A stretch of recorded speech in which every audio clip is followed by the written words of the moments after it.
کفار کی طرح ابو جہل اور ابو سفیان اور ان کے ساتھیوں کی طرح فخر و غرور کے ساتھ مت نکلو، جیسے وہ لوگوں کو دکھلاتے اور اتراتے ہوئے لوگوں کو اللہ کے راہ سے روکتے ہیں۔ اس سے اگلی جو آخری آیت ہے، اس آخری آیت میں شیطان نے جب یہ دیکھا کہ غزوہ بدر کی کتنی قدر و منزلت ہے اور کتنی قدر و قیمت ہے اور کتنا مقام ہے اور کتنی اہمیت کا حامل ہے یہ جنگ، تو شیطان بھی اس موقع سے پیچھے نہ رہا۔ تو شیطان نے جو ہے سراقہ بن مالک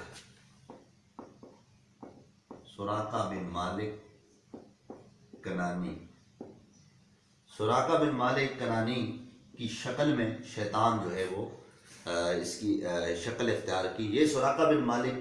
جو تھا کنانی، یہ بہت بڑا جاگیردار اور بہت بڑا چودھری نواب اور مکے کا بڑا رئیس تھا۔ اس کے پاس فوج بھی زیادہ تھی اور نوکر چاکر زیادہ تھے، اس کے پاس اسلحہ بھی زیادہ تھا، اس کے پاس مال و دولت زیادہ تھی۔ لہذا شیطان جو ہے سراقہ بن مالک کنانی کی شکل میں آیا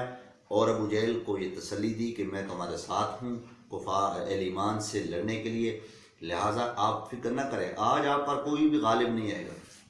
میں آپ کا دوست ہوں، میں آپ کا سجن ہوں، میں آپ کا دوست ہوں، میں آپ کا رفیق ہوں، آج اہل ایمان میں سے کوئی آپ پہ غالب نہیں آئے گا۔ اور شیطان نے جب دو جماعتیں آمنے سامنے ہوئی، اہل ایمان کی اور کفار کی، جب ٹکراؤ ہونے لگا تو اس وقت اللہ جل شانہ نے فرشتوں کو نازل کیا، جو اللہ نے اپنے محبوب حضرت محمد صلی اللہ علیہ وسلم سے وعدہ کر رکھا تھا۔ اب جب وہ فرشتے اتر رہے تھے تو شیطان جو ہے اس نے جب فرشتوں کو دیکھا کہ اہل ایمان کی مدد کے لیے اللہ نے اتار رہے، تو اب شیطان جو ہے یہاں پر پھر گیا، ایڑیوں کے بل پھر گیا، اور حارث بن ہشام کے ہاتھوں میں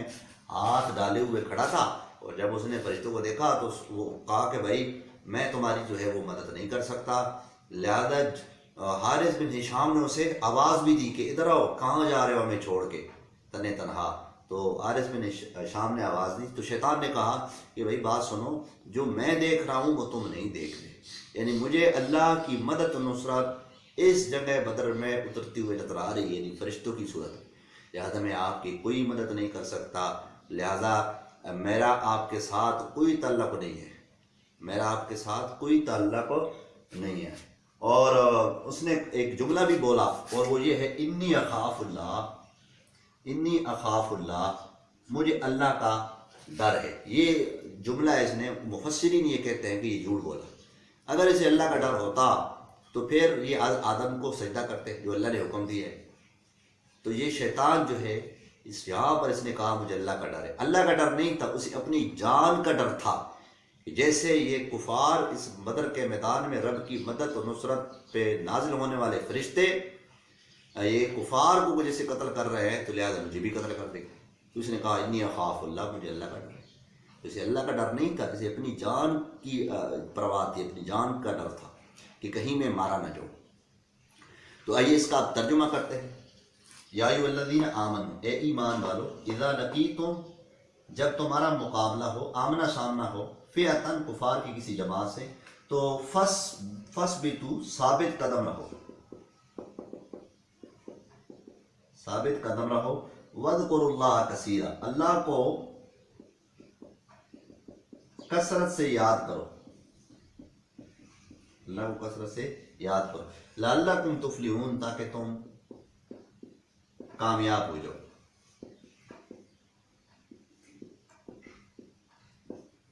اور آگے اگلی آیت جو ہے یہ ہے 45 اور یہ ہے 46 اور یہ ہے 47 اور یہ ہے 47 اور یہ ہے 48۔ اطیعوا اللہ، اللہ اور رسول کی اطاعت کرو، ولا تنازعوا، اور تم لڑائی جھگڑا نہ کرو، فتفشلوا، تم بزدل ہو جاؤ گے۔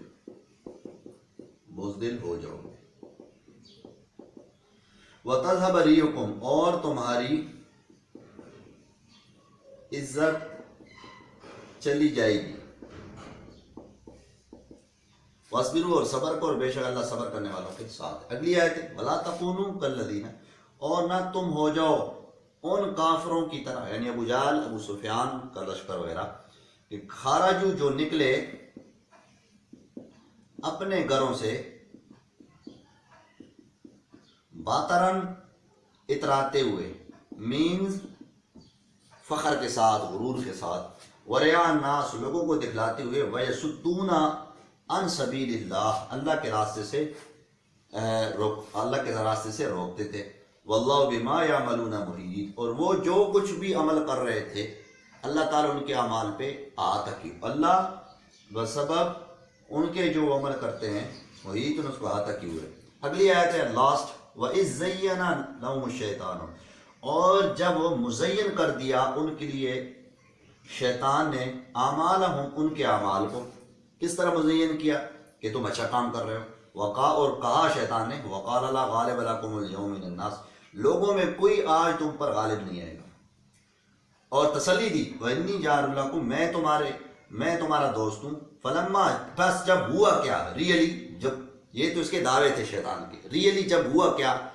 ایمان و کفار کی جماعت جب آمنے سامنے ہوئی، اللہ کے فرشتے اتر رہے تھے، فلما تراءت الفئتان، پس جب دونوں جماعتیں آمنے سامنے ہوئیں، ناکسا علی عقبیہ، تو وہ ایڑیوں کے بل پھر گیا، ایڑیوں کے بل پھرنا، وہ اس لیے کہا کہ جلدی پھر گیا، اور کہا وقال انی بریء منکم، میں تم سے بری ہوں، میرا تمہارے ساتھ کوئی واسطہ نہیں، انی ارا ما لا ترون، جو میں دیکھ رہا ہوں وہ تم نہیں دیکھ رہے، انی اخاف اللہ، مجھے اللہ کا ڈر ہے، واللہ شدید العقاب، اور اللہ سخت سزا دینے والے، سخت عذاب دینے والے ہیں، اور اللہ کا عذاب بڑا سخت ہے۔ واخر دعوانا الحمدللہ۔